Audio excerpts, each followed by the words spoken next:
우리 인생은 감사하는 만큼 행복합니다. 아무리 행복의 조건이 우리 삶에 풍족하여도 감사하지 않으면 행복하지 않습니다. 그런데 아주 소소한 일상의 삶 가운데 늘 감사하는 분들이 계세요. 그런 사람들은 행복합니다. 표정부터 다르죠. 여기 청년들이 계신데 만약에 저한테 어떤 사람이 정말 괜찮은 사람일까요? 라고 묻는다면 제가 사람을 분별하는 법을 좀 알거든요. 뭐냐면 작은 일에 감사하는 사람입니다. 작은 일에 감격해하고 고마워하고 감사하는 사람. 그런 사람을 만나면 틀림없습니다. 데이트하면서도 칼국수 한 그릇 먹으면서도 너무 맛있다고 참 감사하다고 그렇게 하는 사람이 있는가 하면 3만 원, 4만 원이 넘는 스테이크를 좋은 레스토랑에서 먹으면서도 왜 이렇게 맛이 없어, 이렇게 질겨, 이렇게 하는 사람은 여러분 만나지 마세요. 나중에 그런 사람하고 결혼하면 정말 피곤해집니다. 틀림없습니다. 여러분들은 어떨 때 감사하십니까? 감사라는 것은 우리의 가치관하고 직결이 됩니다. 내가 가치 있게 여기는 것들을 소유하게 되거나 그런 환경이 되면 감사하게 되죠. 그래서 그 어떤 사람들의 감사의 내용들을 이렇게 들어보면 그 사람이 어떠한 가치관을 가지고 있는가를 알게 됩니다. 이러한 가치관이라는 것은 우리가 우리의 삶을 인식하는 하나의 그 생각의 틀이라고 보시면 됩니다. 생각의 틀 또는 인식의 틀입니다. 하나의 우리 머릿속에 가지고 있는 시스템입니다. 그래서 어떤 것들을 보거나 어떤 환경을 대할 때에 그것이 우리의 시스템에 들어와서 생각의 틀에 들어와서 어떤 사람은 감사로 해석하고 어떤 사람은 불평이나 염려나 불안으로 해석하기도 하거든요. 그래서 영어에서 여러분 본다라는 것은 두 가지의 단어가 있지 않습니까? see라는 단어가 있고 look이라는 단어가 있습니다. see라는 것은 그냥 보여지는 거 이렇게. look이라는 것은 좀 더 이렇게 집중해서 관심을 가지고 보는 것이죠. 한자에서 본다라는 것은 세 가지의 단어를 쓰죠. 하나는 견이라는 단어를 씁니다. 영어의 see죠. 그냥 보여주는 것. 볼 시자. 그리고 또 하나는 시지요. 제가 방금 시라고 했습니까? 예. 견이죠, 견. 예. 견이라는 것은 좀 관심을 가지고 보게 되는 것이죠. 또 하나의 그 본다라는 단어가 있는데 영어에도 없고 우리나라 말에도 없는 겁니다. 뭐냐면 관이라는 단어입니다. 이 관이라는 것은 보지 않는데 보여지는 거예요. 눈으로 보는 것이 아니라 생각으로 보고 마음으로 보는 것입니다. 이것이 무엇인가 하면 가치관이고 인생관이고 세계관인 것입니다. 아무리 신앙생활을 오래 해도 관이 바뀌지 않으면 그 사람의 삶이 변하지가 않아요. 예배 생활도 하고 기도 생활도 하는데 관이 바뀌지 않는 상태에서는 세상 사람들과 똑같은 것을 추구하고 똑같은 방식으로 살아갑니다. 그런데 관이 바뀌면 삶이 달라지기 시작합니다. 그래서 오늘 우리가 주목하고자 하는 것은 무엇인가 하면 하나님의 백성들은 어떠한 관을 가지고 있었는가 하는 것입니다. 어떠한 가치관을 가지고 있었고 어떠한 인생관을 가지고 있었고 어떠한 세계관을 가지고 자신의 상황과 사물과 사건들을 인식했는가. 그래서 그것들을 어떻게 해석하여서 그들이 하나님 앞에 아름다운 삶을 살아가게 되었는가. 이 부분을 오늘 우리가 주목하고자 하는 것입니다. 왜 이것이 중요한가 하면 우린 결국에 우리가 중요하게 여기는 것을 추구하며 살게 되어 있거든요.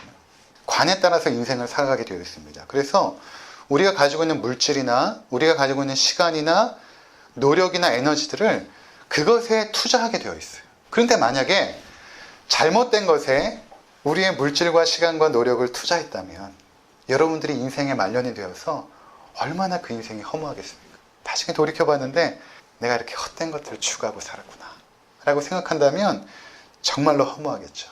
근데 성경에 나와 있는 인물들은 하나님께서 중요하게 여기시는 것들을 깨닫고 그것들을 위해서 살았거든요. 그래서 인생을 성공적으로 살았던 것입니다.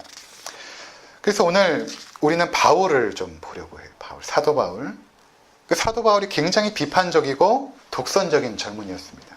근데 그가 부활의 주님을 만나고 삶이 변화가 됐죠. 그는 감사의 사람이 됩니다. 그래서 성도들을 향하여서 항상 편지를 쓸 때마다 감사하는 이야기를 해요. 내가 여러분들을 생각하고 여러분들을 위하여 내가 기도하는데 너무 감사합니다. 여러분들도 누구를 위하여 기도할 때 그 사람을 떠올리지 않습니까? 그 사람의 삶의 상황들을 떠올리잖아요. 사도 바울이 성도들을 향하여서 기도할 때 또는 그들을 생각을 할 때 감사했던 내용들을 우리가 이렇게 찾아보면서 과연 사도 바울이 가지고 있던 그 관이 무엇인가, 그 인식의 틀, 그 가치관과 인생관이 무엇인가를 살펴본다면 우리의 인생관과 비교하여서 그것들을 조정하기도 하고 또 우리가 가지고 있는 생각들을 무너뜨려서 성경적인 가치관과 또 인생관으로 바꾸기를 원하는 것입니다.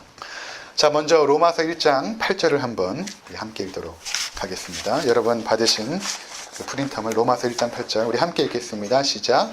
먼저 내가 예수 그리스도로 말미암아 너희 모든 사람에 관하여 내 하나님께 감사함은 너희 믿음이 온 세상에 전파됨이로다. 그럼 바울이 지금 로마에 있는 성도들에게 편지하잖아요. 로마에 있는 성도들을 지금 머릿속에 생각하고 있다고요. 그러면서 그들을 생각하니까 하나님 앞에 감사가 나오는데 왜 감사하는가? 내 하나님께 감사함은 너희 믿음이 온 세상에 전파됨이로다. 그들의 믿음이라는 것이 너무 견고하여서 사람들에게 알려졌다는 것입니다. 로마에 있는 성도들의 믿음을 보십시오. 저들의 믿음이 견고합니다. 하나님을 신실하게 따르고 순종하고 있습니다. 이러한 소식들 때문에 바울의 마음이 너무 감격하고 내가 너무 감사합니다. 여러분의 믿음을 보니까 내가 너무 감사합니다. 자, 두 번째 고린도전서 1장 4절에서 7절입니다. 함께 읽겠습니다. 그리스도 예수 안에서 너희에게 주신 하나님의 은혜로 말미암아 내가 너희를 위하여 항상 하나님께 감사하노니 이는 너희가 그 안에서 모든 일 곧 모든 언변과 모든 지식의 풍족함으로 그리스도의 증거가 너희 중에 견고하게 되어 너희가 모든 은사에 부족함이 없이 우리 주 예수 그리스도의 나타나심을 기다리입니다. 아멘. 이는 고린도 성도들을 생각할 때 또 감사한 거예요. 왜 감사하는가 하면 그리스도의 증거가 그들 가운데 견고하게 되었다. 이것은 무엇인가 하면 예수 그리스도가 성도들의 삶에 함께 하신다라는 증거가 나타나고 있다는 것입니다. 그런 거 있잖아요. 성도들의 삶을 보니까 어려운 중에서도 하나님 앞에 감사하고 기도하고 낙심하지 않고 하늘성만 붙잡고 살고 있고 기도하고 주의 신실한 말씀을 순종하려고 노력하는 그러한 그리스도가 저들 가운데 내주하고 있다는 증거가 견고하기 때문에 너무 감사합니다. 그래서 그 증거가 너무나 견고해서 7절에 보니까 모든 은사에 부족함이 없이 우리 주 예수 그리스도의 나타나심을 기다립니다. 그러한 믿음을 붙잡고 주님께서 이 땅에 오실 것을 소망하고 있다는 것입니다. 힘들고 어렵지만 인내하고 견디면서 마라나타 주님 속히 오시옵소서 라고 인내하면서 주 예수 그리스도의 나타나심을 기다리고 있다. 이렇게 지금 기록하고 있는 것입니다. 자, 3번 고린도후서 2장 14절 함께 읽겠습니다. 항상 우리를 그리스도 안에서 이기게 하시고 우리로 말미암아 각처에서 그리스도를 아는 냄새를 나타내시는 하나님께 감사하노라. 그렇죠. 여기도 마찬가지입니다. 성도들의 삶 가운데 그리스도와 함께 하고 있다는 향기가 나고 있다는 것입니다. 그러한 증거들이 나타나고 있기 때문에 바울이 너무 감사하고 있습니다. 에베소서 1장 15절 16절 함께 읽겠습니다. 이로 말미암아 주 예수 안에서 너희 믿음과 모든 성도를 향한 사랑을 나도 듣고 내가 기도할 때 기억하며 너희로 말미암아 감사하기를 그치지 아니하고. 지금 16절에 보니까 이제 기도의 자리에 있는 거예요. 기도의 자리에 있는데 기도할 때마다 내가 너희를 기억하는데 그리고 내가 감사함으로 하나님 앞에 기도하는데 왜 그런가 하면 에베소에 있는 성도들, 에베소에 있는 성도들이 믿음과 성도를 향한 사랑이 너무나 아름답기 때문에 저들의 믿음도 너무 견고하고 저들이 하나님을 사랑할 뿐만 아니라 성도를 사랑한다라는 그 모습이 너무 아름답기 때문에 바울이 감사가 나오면서 이제 기도하고 있는 것입니다. 빌립보서 1장 3절 5절 함께 읽겠습니다. 내가 너희를 생각할 때마다 나의 하나님께 감사하며 간구할 때마다 너희 무리를 위하여 기쁨으로 항상 간구함은 너희가 첫날부터 이제까지 복음을 위한 일에 참여하고 있기 때문이라. 이제는 빌립보 성도들을 생각하고 있습니다. 빌립보 성도들을 생각하면서 기도하는데 너무나 감사하고 기쁜 거예요. 왜냐하면 첫날부터 이제까지 복음을 위한 일에 참여하고 있기 때문이라. 성도들이 하나님의 복음에 열심히 있는 거예요. 어떻게 하든지 복음이 증거되기를 원하고 복음대로 살기를 원하는 그 모습 때문에 바울이 너무 감사하고 있다는 것입니다. 골로새서 1장 3절 5절입니다. 함께 읽겠습니다. 우리가 너희를 위하여 기도할 때마다 하나님 곧 우리 주 예수 그리스도의 아버지께 감사하노라. 이는 그리스도 예수 안에서 너희 믿음과 모든 성도에 대한 사랑을 들었으며 너를 위하여 하늘에 쌓아둔 소망으로 말미암음이니 곧 너희가 전에 복음 진리의 말씀을 들은 것이라. 여기 보면 우리가 그동안 나누었던 그 바울의 감사의 내용이 굉장히 압축되어 있습니다. 골로새 성도를 향하여 감사하고 기도하고 있는데 4절에 보니까 너희 믿음 때문에, 그리고 성도에 대한 사랑 때문에, 성도들을 사랑하는 그 사랑의 모습 때문에, 세 번째는 하늘에 쌓아둔 소망 때문에, 하나님을 기대하며 예수 그리스도께서 오실 것을 소망하는 그 소망의 마음 때문에 내가 너무 감사합니다. 근데 그러한 모습들은 결국에 복음의 말씀을 통해서 너희 가운데 세워진 그러한 모습이다. 이렇게 지금 바울이 감사하고 고백하고 있는 것입니다. 7번 데살로니가 전서 1장 2절에서 3절입니다. 우리가 너희 모두로 말미암아 항상 하나님께 감사하며 기도할 때에 너희를 기억함은 너희의 믿음의 역사와 사랑의 수고와 우리 주 예수 그리스도에 대한 소망의 인내를 우리 하나님 앞에서 끊임없이 기억함이니. 그렇죠. 여기도 마찬가지입니다. 내가 하나님 앞에 감사하면서 기도하는데 데살로니가 교회 성도들을 또 기억하는데 믿음의 역사와 사랑의 수고와 소망의 인내, 믿음과 소망과 그 사랑의 모습 때문에 내가 하나님께 감사합니다. 8번 디모데전서 1장 12절에서 14절 함께 읽겠습니다. 나를 능하게 하신 그리스도 예수 우리 주께 내가 감사함은 나를 충성되이 여겨 내게 직분을 맡기심이니 내가 전에는 비방자여 박해자여 폭행자였으나 도리어 긍휼을 입은 것은 내가 믿지 아니할 때에 알지 못하고 행하였음이라.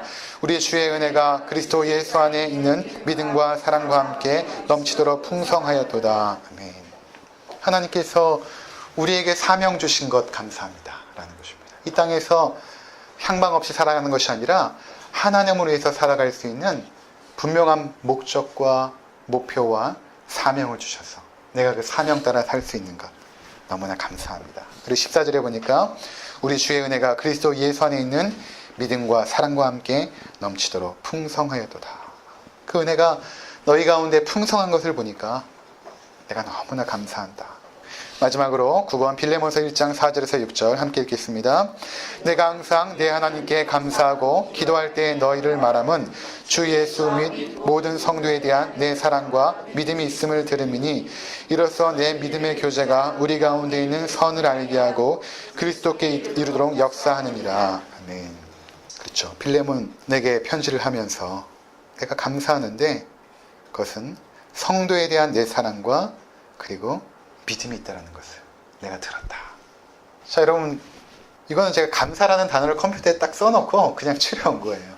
네, 추려온 것입니다. 근데 일관성이 있잖아요. 그죠? 바울의 감사의 그 일관성이 무엇입니까? 저들의 삶에 복음으로 말미암아 믿음이 있는가. 그리고 하나님을 사랑하고 성도를 사랑하는가. 세 번째로는 저들이 인내하면서 예수 그리스도의 오심을 소망하고 있는가. 믿음과 소망과 사랑. 이것을 바울이 굉장히 중요하게 여겼다는 것입니다. 바울의 인생에서 가장 중요한 것이 무엇입니까? 라고 물어보면 믿음과 소망과 사랑입니다. 이렇게 대답할 것입니다. 왜 그럴까요? 이것은 하나님의 은혜가 머물고 있다는 확실한 증거이기 때문입니다. 하나님께서 부어주시는 사랑이 아니면 사랑할 수 없고 하나님이 부어주시는 은혜가 아니면 하나님을 신실하게 믿을 수 없고 하나님이 부어주시는 은혜가 아니면 우리는 그리스도를 소망할 수가 없거든요. 그러니까 그러한 모습이 우리 가운데 나타났다라고 하는 것은 무엇을 의미하냐면 하나님의 저들의 삶을 붙잡고 계시고 은혜를 지금 풍성하게 부어주고 있다는 증거가 되는 것입니다. 그러니까 그 은혜의 증거들을 바울이 보면서 하나님 앞에 너무 감사합니다. 하나님. 그렇게 감사했던 것입니다. 자, 이것을 통해서 우리가 바울의 가치관을 알 수 있는 것이죠. 그의 인생관을 알 수 있습니다. 그가 추구했던 것이 무엇인가? 그가 평생토록 무엇을 위해서 헌신하였는가? 무엇을 위해서 시간과 노력과 정열을 부태웠는가? 분명하게 알 수 있는 것입니다. 감사라는 그 단어의 그 원어는 유카리스테오입니다. 유카리스테오. 유카리스테오인데 카리스 여러분 혹시 들어보셨습니까? 카리스. 이 카리스라는 단어는 은혜라는 단어이거든요. 은혜. 그러니까 감사가 유카리스테오라고 썼을 때는 은혜에 대한 반응인 것입니다. 감사는. 그래서 바울은 그 하나님의 은혜가 우리 삶에 머물고 있다는 그 증거를 믿음과 소망과 사랑으로 붙잡은 것입니다. 사람에게서 나올 수 없기 때문에. 우리가 노력해도 그러한 모습이 나올 수 없기 때문에 그런 것입니다. 우리가 복음으로 말미암아 하나님의 사람이 되면 이러한 가치에 눈을 뜨기 시작합니다. 이러한 가치에 눈을 뜨기 시작하면 내가 그동안 가치 있게 여겼던 모든 것들이 한순간에 쓰레기처럼 여겨집니다. 한순간에. 바울이 그런 고백을 하지 않습니까? 빌립보서 3장 7절에서 8절. 그러나 무엇이든지 내게 유익하던 것을 내가 그리스도를 위하여 다 해로 여길 뿐더러 또한 모든 것을 해로 여김은 내 주 그리스도 예수를 아는 지식이 가장 고상하기 때문이라. 내가 그를 위하여 모든 것을 잃어버리고 배설물로 여김은 그렇게 말하고 있거든요. 그동안 자신이 추구했던 모든 것들이 배설물이라는 것은 쓰레기 같다는 것입니다. 여러분, 우리가 지금까지 추구했던 것들이 무엇입니까? 한국 사회를 규정하는 말들이 있죠. 황금 만능주의, 외모 지상주의, 학벌 지상주의. 이 세 가지입니다. 참으로 씁쓸하지만 우리도 이 속에 함몰되어서 허우적거리고 있어요. 그러니까 우리가 생각하는 것은 무엇입니까? 우리 자녀들을 보거나 내가 사랑하는 사람들을 보거나 어떤 것들을 인식할 때 이틀로 본다라는 거예요. 저 사람 좋은 대학 나왔나? 저 사람 좀 권력이 있나? 나를 좀 도와줄 수 있나? 예쁜가? 잘생겼는가? 이걸로 모든 사건과 사물과 환경을 판단하니까 여러분 어떻습니까? 그것을 소유한다고 해도 나보다 더 많이 가진 사람이 있고 나보다 더 좋은 대학을 나온 사람이 있고 나보다 더 잘생기고 아름다운 사람들이 있을 때는 계속해서 비교함으로 삶이 불행해지는 것입니다. 계속 불행한 거예요. 최근에 SNS가 발전이 돼가지고 우리가 사진 이렇게 셀카도 찍고 나 이렇게 맛있는 거 먹어요. 나 이렇게 좋은 데 왔어요. 뭐 하는 겁니까? 자랑하는 거죠. 어느 정도 필요하긴 해요. 거기서도 삶의 의미를 찾기도 하니까. 근데 그것을 위해서 사는 사람이 있어요. 그것을 위해서. 사람들에게 보여지기 위해서. 그런 사람일수록 삶이 피폐하고 불행한 것입니다. 자기의 가치관이 형성되지 않은 상태에서 여러분들이 이런 것에 빠지거나 물들게 되면 열등감에 빠지고 또 자신보다 잘 살아가는 사람들을 보면서 불행한 것입니다. 행복하지 못하죠. 비교는 우리를 불행하게 만드는 것입니다. 그 속에서 우리가 행복해 보이는 사람들을 따라가느라고 늘 피곤하고 지금 지쳐 있는 것입니다. 그것이 전부인 것 같아요. 그러나 그런 것들은 일시적이고 사라지는 것들입니다. 그렇게 그러한 것들을 추구하는 삶을 살다가 우리가 복음을 만나게 되면 복음이 우리의 삶을 변화시키죠. 성령께서 우리 가운데 임재하시면 그분께서 우리 안에 있는 모든 더럽고 취약한 것들을, 의미들을 보여주십니다. 이게 얼마나 쓰레기 같은 것인지 네가 알지 못하느냐. 때로는 질병을 주시죠. 여러분 병원에 입원하면 어떻습니까? 퇴원하는 게 그 소원이에요. 네, 일반 병실은 그렇지만 중환자실은 어떻습니까? 일반실로 가는 게 소원이에요. 그분들은 퇴원하는 게 소원이 아니에요. 일반실로 가는 게 소원입니다. 그분들은 물 한 모금 시원하게 먹는 게 소원이에요. 때로 하나님께서 우리를 그러한 환경으로 몰아가시죠. 네가 지금까지 추구했던 것들이 얼마나 소용없는 것이냐. 네가 병석에 이렇게 누워있어 보니까 네가 추구했던 삶이 얼마나 쓸모없던 삶이었는가 깨닫게 하시는 것입니다. 여러분 사업에 실패해 보십시오. 깨달아집니다. 주변에 나를 좋아했던 친구들이 다 떠나가죠. 한순간에 외톨이가 됩니다. 그러한 것들이 아무것도 아님을 깨닫게 되는 것입니다. 그래서 사도 바울은 고린도전서 13장 13절에서 그런즉 믿음, 소망, 사랑 이 세 가지는 항상 있을 것인데 그 중에 제일은 사랑이라. 항상 있다는 것은 영원하다라는 것입니다. 다이아몬드가 왜 귀합니까? 변하지가 않잖아요. 다이아몬드. 마찬가지로 이 땅에서 유일하게 변하지 않는 것은 믿음과 소망과 사랑입니다. 변하지가 않아요. 이것은 우리가 하나님 나라에 갈 때 가지고 가는 거예요. 다른 것들은 다 두고 가야 되잖아요. 여러분 나중에 우리가 코끝에 호흡이 닿으면 이 옷을 다 벗고 수의를 입을 텐데 우리 옷과 수의가 다른 게 무엇입니까? 주머니가 없잖아요. 수의. 다 버리고 가는 거예요. 그런데 가지고 가는 게 있습니다. 하나님을 향한 그 믿음. 내가 예수 그리스도가 이 땅에 오실 것을 신실하게 소망했던 그 소망. 그리고 예수 그리스도의 죽으심과 부활을 믿는 그 믿음. 이것들은 우리가 하나님 앞에 가져가는 것입니다. 나중에 천국에 가면 주님께서 우리를 끌어안으시고 칭찬하실 내용이 무엇인가 보면 이거예요. 네가 세상에 있을 때 얼마나 공부를 많이 했느냐? 보시잖아요. 네가 얼마나 좋은 아파트에 살았는가? 예수님께는 관심의 대상이 아닙니다. 네가 얼마나 아름다운 외모를 가지고 있었는가? 아닙니다. 네가 믿음이 있는가? 네가 정말 나를 기다렸느냐? 네가 정말 순종하는 삶을 살았느냐? 그것을 주님께서 물으실 것입니다. 자, 그렇다면 여러분 최근에 무엇 때문에 감사하셨습니까? 전 여러분들이 사업이 잘 안 되고 건강도 변변치 않고 자녀가 속썩이고 취업도 되지 않고 세상 보기에 무엇 하나 감사할 것이 없다고 하여도 여러분 안에 하나님을 향한 믿음이 있다면 여러분들은 감사해야 되는 것입니다. 여러분들이 하나님을 향한 사랑이 있고 그것으로 인해서 내가 가족을 사랑하고 또 사랑하는 교회가 있고 그러한 사랑의 마음이 있다면 여러분들은 또한 감사해야 되는 것입니다. 그리고 이러한 세상 속에서 체험하는 하나님 나라의 기쁨으로 인해서 그 최고의 기쁨인 그 하나님 나라를 소망하는 예수 그리스도께서 오셔서 마침내 이루실 그 하나님 나라를 소망하는 그 소망이 있다면, 그래서 이 눈물 골짜기 같은 인생을 인내하면서 살고 있다라고 한다면 여러분들은 감사해야 되는 것입니다.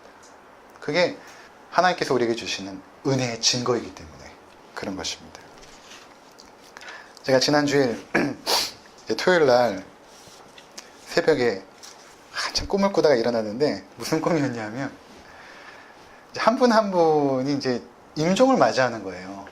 그래서 제가 이제 기도를 해드리는데 큰 체육관에 사람들이 쭉 앉아 있는데 이제 한 분 한 분 제가 임종 기도를 해드리고 천국으로 보내드리는데 어떤 분은 믿음이 굉장히 신실했다라고 생각하는 분인데 굉장히 두려워하시는 분.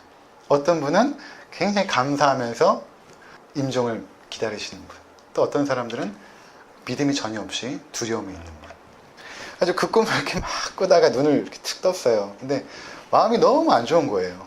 분위기도 안 좋았고 너무 안 좋은 거예요. 그래서 이제 희수 잘전 한번 보고 또 의성의 잘전 한번 보고 이렇게 자리에 앉았는데 마음이 계속 눌리는 거예요. 그렇지 않습니까? 바로 죽음 목전에 든 사람들의 물론 꿈으로 체험했지만 마침 또 그날 장인어른이 돌아가셨어요. 그래서 그 생각을 계속 갖고 있어서 그런 꿈을 꿨는지 모르겠지만 그렇게 눌린 마음으로 이렇게 침상에 앉아가지고 기도하고 있는데 제 마음 가운데 어떤 은혜가 부어졌냐면 우리가 지지난주에 함께 나눴던 예수 그리스도의 그 부활 사건이 탁 떠오른 거예요. 그 순간에 모든 것들이 회복이 되더라고요. 아, 죽고 끝나는 게 아닌데 그 죽음의 그 순간은 참 암울하고 힘든 것입니다. 근데 그것이 끝이 아니라 우리가 부활하게 되고 우리의 썩을 몸도 부활의 육신을 입어서 예수 그리스도와 함께 영원히 동행하게 될 텐데 라는 그 믿음의 확신이 제 가운데 훅 들어오니까 모든 암울했던 마음들이 기쁨과 감사의 마음으로 순간 회복되는 것을 경험을 했습니다. 여러분, 우리에게 완전한 그 현실이 무엇입니까? 정확한 현실, 다가올 현실, 뚜렷한 현실, 죽음 아닙니까? 근데 그 죽음이라는 그 거대한 문제가 우리 앞에 놓여져 있으면 사실은 아무리 감사할 내용들이 있어도 두렵습니다. 모든 것들을 압도할 만큼 두려운 현실이거든요. 아무리 내 가운데 너무나 좋은 환경들이 다 펼쳐져 있어도 죽음에 대한 공포와 두려움이 찾아오면 그 감사가 다 떠나버리거든요. 그리고 두렵습니다. 걱정스럽습니다. 근데 그 순간에 복음으로 말미암는 그 믿음, 내가 부활할 것이라는 믿음, 그리고 하나님이 나를 사랑하셔서 예수 그리스도를 보내사 나를 위해 십자가에 죽게 하셨다라는 그 하나님의 사랑에 대한 그 믿음, 그것이 결국에는 예수 그리스도의 재림을 소망하게 하는 그 소망. 그것들이 우리 심령 가운데 자리 잡을 때 우리는 그 모든 공포 속에서도 하나님 앞에 감사할 수 있는 그런 은혜가 부어진다는 것입니다. 그래서 예수님께서 십자가를 앞에 두시고 얼마나 예수님이 십자가를 피하고 싶으셨습니까? 두려워하셨습니다. 인간으로서 공포스러우셨어요. 그런데 최후의 만찬석에서 예수님께서 제자들과 함께 이렇게 있으면서 하나님 앞에 감사 기도를 하세요. 죽음을 하루 앞둔 목전에서 하나님 앞에 감사 기도를 하십니다. 어떻게 그럴 수 있었을까요? 히브리서 12장 2절에 보니까 믿음의 주여 또 온전케 하시는 이인 예수를 바라보자. 그는 그 앞에 있는 기쁨을 위하여 십자가를 참으사 부끄러움을 개의치 아니하시더니 하나님 보좌 우편에 앉으셨느니라. 예수님을 바라보자. 그분이 어떻게 하였는가? 십자가의 고통스러운 환경 속에서도 십자가 뒤에 넘어서 있는 그 부활의 기쁨을 바라보면서 십자가를 참으시고 마침내 하나님 보좌 우편에 앉으셨느니라. 그래서 그분은 기쁨으로 십자가를 참으셨다, 이렇게 말하고 있습니다. 그러니까 우리가 눈물 골짜기 같은 인생을 살아갈 때에 기쁨으로 이 삶을 참아내는 거예요. 버티는 것입니다.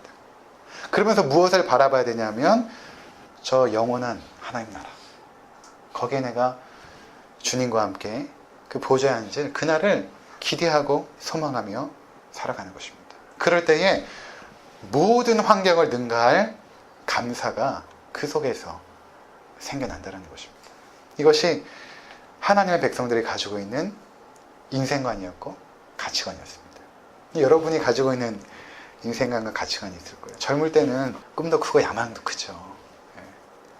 전에 이제 임집사님하고 이렇게 엄집사님하고 식사하는데 임집사님이 그 말씀을 하세요. 이쪽에 청년이 있으니까 저기에서 여기까지 오는데 참 얼마 안 걸렸네요. 별거 아닌데.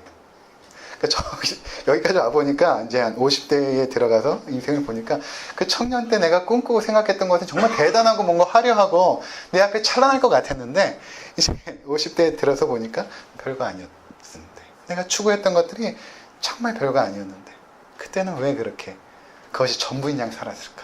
그런 의미 아니었겠습니까? 여러분들이 바른 가치에 눈을 뜨셔야 됩니다. 그래서 헛된 것을 바라보지 않아야 돼요.